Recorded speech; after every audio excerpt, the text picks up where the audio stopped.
제9장 예수님의 기도 방법 연구 라는 단락의 두 번째 해당합니다. 첫 번째 그 헌신 기도에 대해서 먼저 시간에 말씀드렸고, 둘째로 주님은 감사 기도를 하셨습니다 하는 둘째 부분을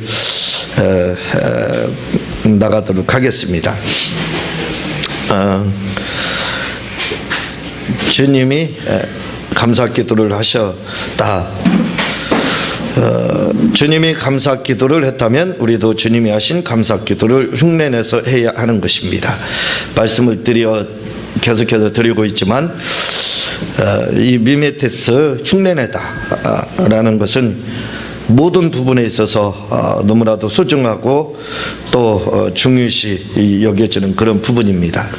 왜냐하면 무엇이든지 첫술에 배부를 수는 없고, 이렇게 처음에는 이게 내 몸에 맞지 않지만 그러나 계속해서 흉내내서 하다 보면 결국은 그것이 자연스럽게 되는 겁니다. 기도도 바로 똑같습니다. 기도도 우리가 처음에는 잘 안 됩니다. 그리고 그것이 낯설고 내게 맞지 않는 옷을 입은 것 같이, 내게 맞지 않은 신을 신은 것 같은 그런 어색함이 있지만, 그러나 우리가 이 기도도 역시 계속해서 주님의 기도에 맞춰서 우리가 흉내를 내다 보면 결국은 이제 우리도 기도응답을 받는데 프로가 될 수가 있습니다. 그래서 신앙생활 자체가 바로 흉내내는 것으로부터 모든 것이 시작된다는 것을 우리는 다시 한번 기억을 하고, 그리고 그렇게 흉내내는, 주님을 흉내내는, 그래서 제2의 예수님이다 라는 소리를 우리가 들을 정도로 그런 신앙생활을 해야 합니다. 그 중에서도 바로 기도도 역시 똑같습니다. 어떻게 기도해야 될 것이냐 할 때 어느 장로님이 이렇게 기도를 하는가, 장로님 기도를 흉내내서 해야 되겠다. 또 어느 권사님이 이렇게 기도하는가, 또 어느 집사님이, 또 어떤 성도님이 이렇게 기도를 하는가, 나는 저분을 모델로 다 해야 되겠다. 그건 우리의 롤모델이 되지 못합니다. 그분은 우리의 모델이 되지 못해요. 저도 모델이 될 수가 없는 겁니다. 오직 기도의 모델은 역시 예수님입니다. 그러니까 우리가 예수님이 하셨던 기도의 방법대로 그대로 기도하면 우리 주님이 기도하신 대로 다 응답을 받아 누렸던 것처럼 우리도 그 정도는 못 뛴다 할지라도 근사치까지는 갈 수 있다 이 말입니다. 그래서 신앙생활 하는 것도 그렇고 기도생활도 우리가 흉내내서 하는 기도는 아주 중요한 기도에 이렇게 해당합니다. 그래서 흉내내는 기도가 창피하고 부끄러운 그런 기도가 아니라는 것을 우리는 다시 한번 명심을 해야 됩니다.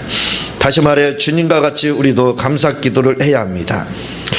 저는 이 감사 기도를 나는 기도응답을 100% 받고 있다는 책에서 기도응답을 받는 핵심 중에 핵심에 해당하다고 말씀하고 있습니다. 기도응답에 있어서 가장 중요한 기도 중에 하나가 뭐냐? 그것은 100%에서 동행과 내마, 그리고 감사와 선포, 이렇게 마지막을 제가 장식하고 있는데 이 뒷부분에 있는 것이 나는 기도응답을 100% 받고 있다는 그 책의 핵심에 해당합니다. 그래서 다른 부분들도 핵심에 들어갈 수는 있지만 그래도 가장 중요한 부분이다 라고 제가 그 책에서 강조해서 말을 하고 있는데, 그 중에서도 바로 감사 기도는 선포 기도 전에 두면서 이 기도는 굉장히 중요하고 핵심에 해당하는 기도라고 강조하고 있습니다. 그러니까 우리가 이 감사하며 하는 기도가 얼마나 중요한지 모릅니다. 그걸 알고 우리도 감사하는 기도를 하자 이거죠. 요한복음 11장 41절을 보게 되면 뭐라고 되어 있느냐면, 돌을 옮겨 놓으니 예수께서 눈을 들어 우러러 보시고 가라사대 아버지여 내 말을 들으신 것을 감사하나이다.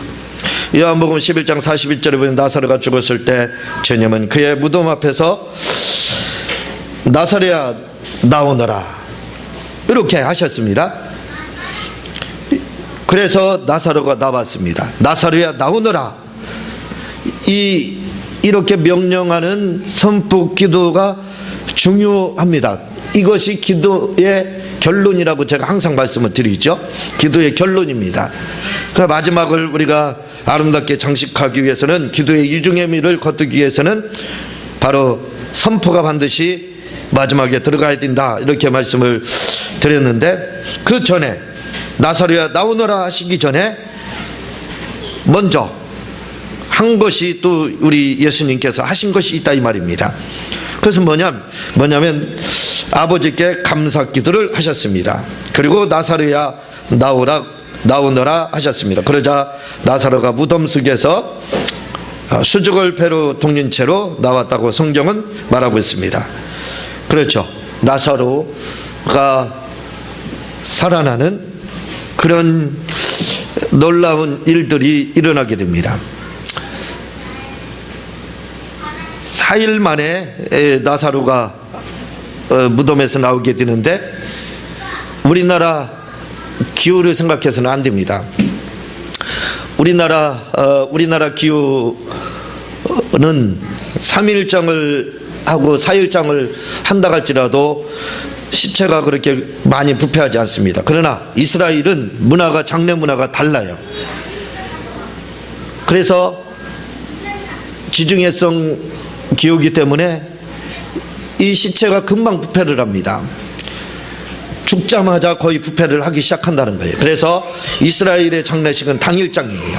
그날 죽었으면 그날 무덤에 바로 묻게 됩니다. 그래서 예수님도 죽자마자 바로 돌무덤 속에 들어가고, 또 나사로도 바로 돌무덤 속에 들어간 겁니다. 우리나라 같으면 3일장이기 때문에 3일 후에 무덤에 들어가요. 만약에 이 사건이 이런 장례 문화의 사건이 이스라엘에 있었다면 예수님은 부활했다고 할 수가 없습니다. 우리나라 장례 문화라면, 왜냐하면 무덤 속에 들어가지 않았어요. 들어가기 전입니다. 3일이니까 예수님이 죽으셨다 부활하신 그 시간을 만으로 계산을 하면 만 3일이 간신히 됩니다. 가만히 3일이 간신히 돼요. 시간상으로 그렇지만 3일이 됩니다. 그러니까 이런 장례 문화가, 이스라엘의 장례 문화는 왜 당일장이 됐느냐? 바로 예수님을 위해서 그런 겁니다. 이 부활 때문에, 부활의 사건 때문에. 우리나라에서의 이런 일이 있으면 우리나라는 3일 만에 자다 일어난 것처럼 그렇게 취급한다. 3일 만에 깨어났네. 3일 만에 깨어났다 생각을 한다 이거죠. 죽었다라고 하지 않습니다. 그러나 이스라엘은 죽자마자 그냥 들어가요, 무덤으로. 왜 들어가느냐? 오전에 죽었으면 오후에 무덤에 들어갑니다. 왜냐하면 그 사이, 그 시간이 오전 오후의 그 시간 차이는 얼마 되지 않지만 우리나라 시간으로 하면 3일에 해당하는 시간이에요. 그 정도로 부패가 빨리 진행이 됩니다. 막 급속도로 부패가 진행이 되니까 우리는 이 여유가 3일 정도 돼도 그렇게 심하게 부패가 되지 않으니까 그 정도 집에다 놓고 3일장을 할 수가 있는 거예요. 그러나 이스라엘은 그렇지 않습니다. 바로 부패가 시작이 돼요. 왜냐하면 여름 한낮 기온은 어떤 때는 35도 막 40도 가까이 이렇게 올라갑니다. 이스라엘에서 곡식을 심을 때는 우기라고 해서 우리나라의 겨울이 해당해요. 이른비 10월 9월 말에서 10월 초가 바로 이른비, 늦은 비 3월 말. 그래서 3월 말에 그때 보리 추수를 해서 맥주 감사절을 바로 4월 달에 드리는 겁니다. 그러니까 우리나라에서는 눈 올 때 거기서는 곡식을 심어요. 오히려요. 수확을 그때 하게 되는 겁니다. 그래서 수확을 2번을 하게 되는데, 한 번은 그렇게 하고 또 한 번은 무화과 수확을 하게 됩니다. 그래서 추수감사절이 11월 달에 바로 있게 되는 거예요. 그래서 이스라엘은 감사절을 2번을 지키게 되는 거예요. 왜 그러냐면 기후 차이가 완전히 다릅니다. 그래서 우리나라식으로 만약에 장례를 하게 되면 예수님이 부활 사건이 무덤에서 부활했다라는 말이 이루어지지 않게 됩니다. 그래서 바로 그런 무덤 문화가 생겨서 무덤에 그날 당일에 바로 묻히게 된다 이거죠. 그래서 3일 만에 예수님이 살아나는 그런 일이 있게 된다 이거죠. 그렇지만 굉장한 부패가 벌써 이루어졌어요. 나사로의 문제가 역시 똑같습니다. 우리 생각으로는 4일 정도 됐는데 아니 무슨 부패가 그렇게 심해가지고 냄새가 날 정도냐고 성경에서 그렇게 말을 하느냐 이거예요. 그 정도 되지 않는다 이거죠. 어느 정도의 그 죽은 분들에게 냄새 나는 건 있지만 그 정도 심하게 진행되지 않습니다. 그러나 이스라엘은 그렇지 않다 이거죠. 겨울이 우리나라의 여름 같다 이거죠. 그렇게 생각하면 되는 겁니다. 그러니 이 부패가 얼마나 진행이 빨리 되겠느냐 이거예요. 그래서 나사로가 4일 만에 나오지만 무덤에서 나오지만 돌무덤을 문을 열지 말라고 합니다. 왜냐하면 부패가 너무 심하기 때문에. 너무 심하다 이거죠. 우리나라식으로 생각하면 안 돼요. 거의 나사로가 살아난 것은 예수님이 부활한 거랑 똑같은 겁니다. 왜냐하면 내장이나 이런 그 기관들이 완전히 다 무너졌다고 보면 되는 거예요. 부패로 다 무너졌다 그렇게 생각해야 되는 겁니다. 그런 상태에서 나사로가 나왔다 이거죠. 그런데 이 나사로를 살리시기 전에 하신 일이 있다 이거지. 우리 주님이 하신 일이 있다 이겁니다. 이렇게 주님도 나사로를 살리기 전에 먼저 감사 기도를 했습니다. 이렇게 감사 기도를 했다 이거죠. 나사로야 나오너라 굉장히 중요하지만 그에 앞서 주님이 절차를 무시하지 않은 것이 있습니다. 그게 뭐냐면 바로 감사 기도를 했다 이거예요. 그래서 감사 기도가 기도에 있어서 굉장히 중요하다 이 말입니다. 빌립보서 4장 6절을 통해 또한 바울 사도도 기도할 때 감사함으로 구하라라고 빌립보서 4장 6절을 통해 말씀하고 있습니다. 기도할 때 바울 사도는 말을 합니다. 감사함으로 구하라. 그러니까 우리가 하나님 앞에 기도할 때 뭐라고요? 감사하면서 기도하라는 겁니다. 감사하면서. 그렇게 빌립보서 4장 6절에서는 말씀하고 있다 이거예요. 그래서 우리가 기도를 할 때 구걸 기도가 되느냐 아니면 이것이 하나님에게 걸맞는 기도가 되느냐 그 차이는 뭐냐면 사실은 따지고 보면 백지장 한 장이에요. 왜냐하면 하나님이 싫어하는 그 구걸 기도는 지금 우리가 하는 것처럼 하는 그 기도입니다. 그게 바로 구걸 기도다 이거죠. 그런데 거기다 뒤에다 감사 기도를 넣게 되면 이것은 기도가 완전히 달라진다 이거죠. 하나님이 기뻐하시는 기도가 된다 이거죠. 그래서 똑같은 기도를 하되 제가 100% 응답받는다라는 책에서 뒤에 감사 기도를 넣고 이제는 날 세워서 기도하자 이렇게 주장을 하고 있는 겁니다. 또한 데살로니가전서 5장 18절에는 범사에 감사라 이는 우리를 향하신 하나님의 뜻이니라 라고 말씀하고 있습니다. 그렇죠. 데살로니가전서 5장 18절에 보면 그렇게 나옵니다. 감사가 뭐냐? 하나님의 뜻이다 이거지요. 그래서 범사에 감사하라 이는 우리를 향하신 하나님의 뜻이, 기도에 있어서 하나님의 뜻이 바로 뭐냐? 감사라는 겁니다. 그 정도로 중요하다는, 하나님이 원하는 게 뭐냐? 뜻, 블루마이라고 되어 있습니다. 이것은 뭐냐면 하나님이 원하다 이렇게 되어 있습니다. 원하다. 하나님의 뜻이 뭐냐? 원하는 거다 이거죠. 하나님이 원하는 게 뭐냐? 감사하라는 거예요. 감사. 그래서 감사 기도를 하라 이렇게 말씀을 하고 있습니다. 사도 바울 사도도 주님은 바울 사도와 주님은 이렇게 감사 기도를 하셨습니다. 그러므로 우리도 기도할 때마다 항상 감사 기도를 해야 하는 것입니다. 무슨 말씀인가 알겠죠? 기도할 때마다 이제 여러분들이 할 일이 있습니다. 그 기도에 항상 감사, 하나님 감사합니다. 모든 기도에 그 감사를 넣으라는 겁니다. 그게 뭐냐면 바로 완료형 기도가 되는 거예요. 완료형 기도. 그래서 이 감사 기도를 제가 주장하는 이유 중에 하나가 뭐냐면, 이것은 감사 기도는 기도를 완료시킬 뿐만 아니라 감사는 승리한 사람만이 하는 거다. 이루어졌으니까 하는 거다 이거죠. 이루어졌으니까. 그리고 이 감사 기도를 할 때는 그냥 드는 것이 아니라 환상을 보면서 하게 된다. 그래서 환상 기도도 하게 된다. 이렇게 제가 나는 기도응답 100% 받고 있다는 책에서 그렇게 말씀을 하고 있습니다. 그러니까 우리가 중요시 여기는 기도가 바로 이 감사 기도에 다 들어가는 겁니다. 그래서 여러분들이 이제 기도할 때 감사 기도를 하게 되면 환상을 보면서 한다 이거죠. 환상을 보면서 자동적으로 하게 된다 이거죠. 이 환상 기도, 제가 누누이 말씀을 드리지만 아주 중요한 기도라고 그랬죠. 언제나 우리는 기도를 할 때 환상을 보면서 기도를 해야 된다고 그랬습니다. 그런데 그 환상 기도가 바로 감사를 할 때 이루어진다. 하나님의 뜻이고 이런 감사 기도. 우리는 그런데 그렇게 감사 기도를 많이 하지 않았습니다. 처음에 사람들이 이야기할 때 기도 초신자들 어떻게 해야 됩니까? 하면 뭐 이렇게 하세요 하면서 처음에 뭐 회개하라 그 다음에 하는 것이 감사다 이렇게 이야기합니다. 감사하고 그 다음에 더 소원을 아리고 뭐 이렇게 하고 마쳐라, 다른 사람을 위해서 기도하고 마쳐라 이렇게 말을 하거든요. 그렇게 순서를 이야기합니다. 그게 순서가 도치된 겁니다.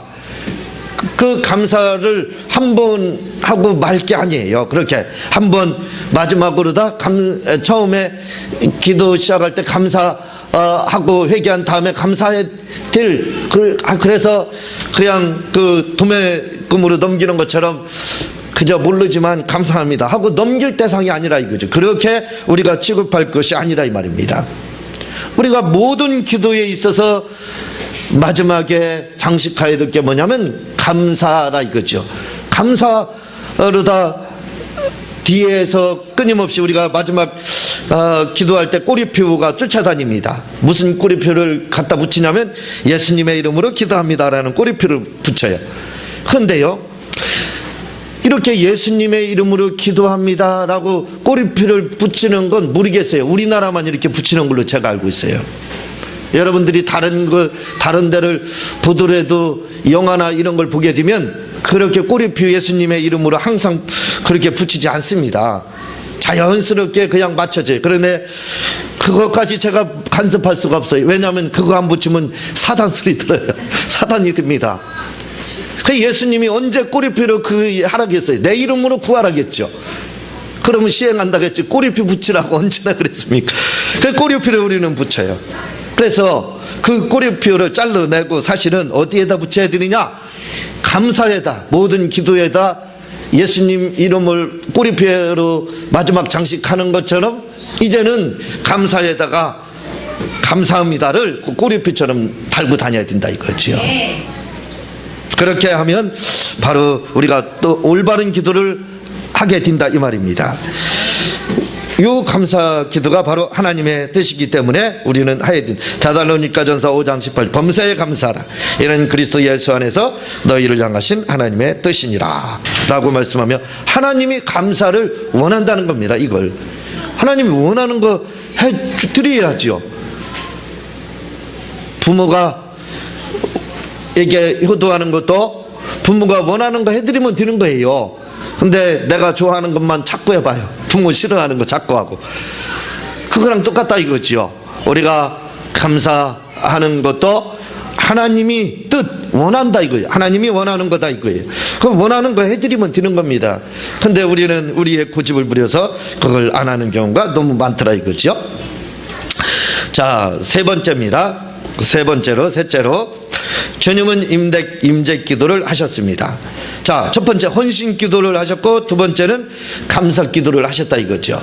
그러니까 하나님 앞에 우리가 헌신 기도를 먼저 말씀을 드린 것처럼 많이 가문이설이라도 이 입에 침이나 바르고 거짓말하라. 그러죠. 침 바르고 하면 되는 겁니다. 그게 거짓말이라 할지라도요. 그렇게 하나님을 좀 즐겁게, 하나님을 좀 영화롭게 우리가 말로다 헌신 기도를 하자 이거죠. 그리고 바로 오늘 말씀드린 감사 기도를 하고 세 번째 바로 임재 기도를 하자 이 말입니다. 주님이 임재 기도를 했다면 우리도 주님이 하신 임재 기도를 흉내내서 해야 합니다. 역시 흉내낼 게 있다 이거죠. 또 한 가지 그게 뭐냐면 바로 임재기도라는 거지요.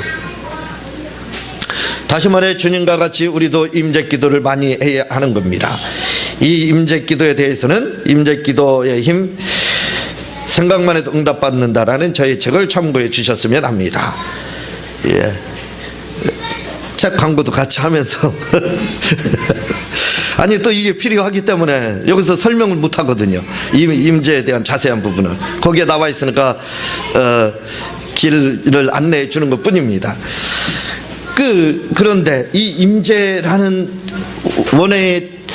원 뜻은 뭐냐면 위에서 아래로 오다 이런 사전적인 뜻을 가지고 있어요. 위에서 아래로 오다라는 뜻을 가지고 있는데 이 임재라는 말이 각 목사님들이 사용하는 데 있어서 그 뜻이 다릅니다.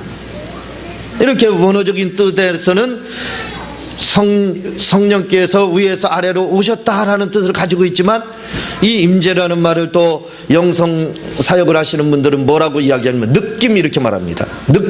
느껴야 된다. 임재 가운데 있으세요 하는 것은 성령이 터치하심을 느끼라 그 말입니다.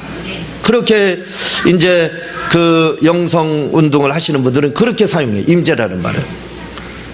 그래서 성령이 오심을 성령의 만지심을 한번 당신이 느껴보세요. 그래서 불로 또는 시원하게 뭐 여러 찌릿찌릿하니 이런 걸로 느끼라고 이렇게 이제 이야기를 하는 겁니다.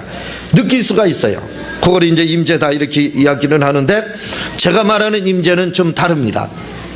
제가 말하는 임재는 도와달라는 의미로다 이렇게 쓰고 있다라고 임재기도에 임해서 제가 이제 그렇게 말씀을 하고 있거든요. 임해달라 이 말은 저는 도와달라 그 말인데 또 그것을 도와달라 하면서 또 다릅니다. 그냥 단순히 도와달라라는 말이 아니에요. 제가 이 성령의 임재를 구할 때는 팔이 굉장히 바빠요. 그냥 단순히 성령님 그 임해달라 이렇게 하는 게 아닙니다. 나는 지금 당장 발등에 불이 떨어졌다 이거죠. 그래서 나는 도움이 필요하다 이겁니다. 그래서 도움이 필요하려면 어떻게 해야 되느냐? 성령님이 만지시는 것을 상상하였죠. 그래서 저는 이 임재해달라고 할 때는 사람 마음을 막 주무릅니다. 손을 가지고 막 움직여요. 그런 기도를 합니다. 그래서 좀 사람들이 나를 좀 생각나게 하고 떠오르게 하고 그리고 내가 눈에 밟혀야죠. 그래야 이 자그마한 교회에 돈이 올 거 아닙니까? 그렇잖아요. 그러기 위해서는 나를 아는 사람 모든 사람이 나를 돕게 하기 위해서는 성령님이 임해서 그분을 그 속을 만져줘야 된다 이거죠. 만진다는 게 뭐냐? 그분이 감동을 받아가지고 감동을 받든 어떻게 됐든 뭐 그건 모르겠습니다. 어쨌든 제가 생각나야 돼요. 그것도 제가 좀 불쌍한 생각이 나야 됩니다. 그래 불쌍하게 도와주지요. 제가 안 불쌍해 보이면 생각은 났는데 밉게 나와봐요. 도와주겠습니까? 그러니까 그것도 아니에요. 그러니까 제가 좀 불쌍하게 보여야 돼요. 그래서 불쌍하게 보이게 해달라고 그게 자꾸 제가 생각나고 떠오르게 해달라고 그렇게 하면서 임재를 구합니다. 지금은 제가 목회를 그렇게 하지 않지만 우리가 지하에서 목회를 할 때 그때 처음 시작할 때 200만 원 가지고 교회를 얻고 월 10만 원, 월 15만 원에 계약을 했는데 2년 동안 그걸 계약금을 걸고 했는데 못 냈어요. 그래서 다 날라갔습니다. 다 까먹었어요. 한마디로요. 제가 지하에다 교회를 개척하면서 무슨 생각을 했냐면 나는 돈도 없다. 그러니까 내 돈은 일체 안 드린다. 내가 성물을 사더라도 내 돈으로 하지 않고 어쨌든 교회할 때 내가 교회에다 내 돈을 투자하지 않겠다. 그래서 사실 50만 원 들여가지고 교회를 개척했습니다. 이 성물이니 뭐 이런 거 다 구하는 거예요. 나머지는 다 아는 분들을 통해서 얻어서 온 거죠. 의자도 얻어서 강대상도 얻어서 앰프도 다 얻어서 왔습니다. 다 얻어서 오면서 뒤에 저 선풍기가 저기 있어요. 저기 온 걸 저게 오는 데 있어서 그냥 온 게 아닙니다. 말씀을 드렸듯이 하나님이 저에겐 조금 지혜를 주신 게 있어요. 그래서 내가 지금 힘들고 어렵고 나를 도와줄 사람이 없다. 그러므로 내가 부흥회를 해야 되는데 부흥회를 하면서 제가 택한 것이 뭐냐면 그겁니다. 내가 동정목회를 해야 되겠다. 이 동정목회를 하는 것은 교회와 부흥하고 관계없어요. 나를 좀 사람이 불쌍히 여겨서 내가 불쌍하고 처량한 모습이 좀 떠올랐으면 좋겠다. 그래야 해결이 될 것 같아서 그걸 했습니다. 그래서 부흥회를 하면 제가 그 옷을 10년을 입었어요. 10년을 입다 보니까 옷이 다 헤어졌습니다. 그걸 계속 입고 부흥회 나가는 거예요. 그리고 또 그걸 계속 입고 이렇게 돌아다니다 보면 얼마나 그게 헤어졌으니까 보기가 싫어요.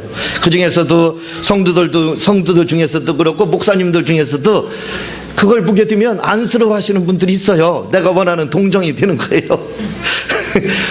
그러면 그 목사님 옷이나 한 벌 좀 해입으라고. 그 옷 하나 가지고 옷 4개가 왔습니다. 양복이. 계속 그거 입는 거예요. 새로운 옷은 새로 그 양복이 온 것은 주일날만 입고, 그리고 평일 돌아다닐 때나 부흥회 있을 때는 다 떨어진 거 입는 거예요. 왜? 봐라 이거예요. 그거 봐서 그걸 보면 어떻게 돼요? 제 오목사가 불쌍해 보일 거 아니에요. 그러면 성령님이 다양하게 만지는 겁니다. 사람은. 제가 전도를 하면서 사람의 다양성을 알게 됐어요. 사람의 성격이 다양합니다. 어떤 분들은 관심도 없지만 어떤 사람은 관심이 있어요. 어떤 분은 이런 그 옷 같은 거에 관심이 굉장히 많아요. 그런 분들이 바로 제가 원하는 대상이 됩니다. 그래서 그런 분들이 그 옷을 입고 올라갈 때마다 옷을 해줘서 양복이 4벌이나 왔다는 거예요. 그래서 저 양복을 공짜로 다 이렇게 내 돈 들이지 않고 얻었습니다. 이제 제가 오래됐으니까 이제 이야기하는 거예요. 그리고 강대상인이 또 선풍기 이야기를 하지. 선풍기가 있는데 이 선풍기를 어떻게 새 거로 바꿀까? 간단합니다. 부흥회를 하면서 선풍기 너덜너덜합니다. 소리 나면서 간신히 회전을 해요. 그걸 앞에다 강사 목사님 앞에다 틀어드리는 겁니다. 일부러 틀어드리면 강사 목사님이 뭐라고 하는 줄 아세요? 제발 좀 누구 여기 감동받아서 감동하는 사람 선풍기 좀 하시라고. 그래서 저 선풍기 온 겁니다. 제가 원하던 바가 이루어진 거예요. 그래가지고요, 어떻게 됐냐면 요 전에 또 키보드가 있었습니다. 키보드도 하나 세게 왔었는데 그것도 우리 키보드가 성능이 안 좋아요. 그래서 이걸 어떻게 할까 하는데 키보드가 덜렁덜렁 하는 겁니다. 그거 계속 치는 거예요. 그러다 보면 어떻게 돼? 고장나도 치는 겁니다. 소리가 안 나오더라도 치는 거예요. 그러면 어떤 분이 그걸 감동을 받게 돼 있어요. 그래서 흔 거 버리고 새 거로 다 바꿨습니다. 그런 식으로 해가지고 우리 성물을 다 흔 거를 다 새 거로 교체를 해버렸어요. 지금은 이제 이런 구걸 목회, 동정 목회를 하지 않기 때문에 그때는 어려웠기 때문에 그렇게 했지만 지금은 이제 그렇게 하지 않습니다. 그러니까 제가 성령의 임재를 구할 때는 바로 그런 목적으로 구했었다 이거죠. 어쨌든 응답을 받으면 되는 거 아니에요. 그래서 응답을 다 받아들여서 제가 진짜 생각한 대로 모든 일들이 진행이 돼서 여기까지 이렇게 왔습니다. 앞으로도 아마 제가 계획하는 대로 그렇게 진행됩니다. 아무도 몰라요, 제가 무슨 생각하는지. 저는 생각을 하지만 이야기를 하지 않고 집사람도 모릅니다. 한참 후에 몇 년이 지난 후에 중요한 것들은 이야기를 합니다.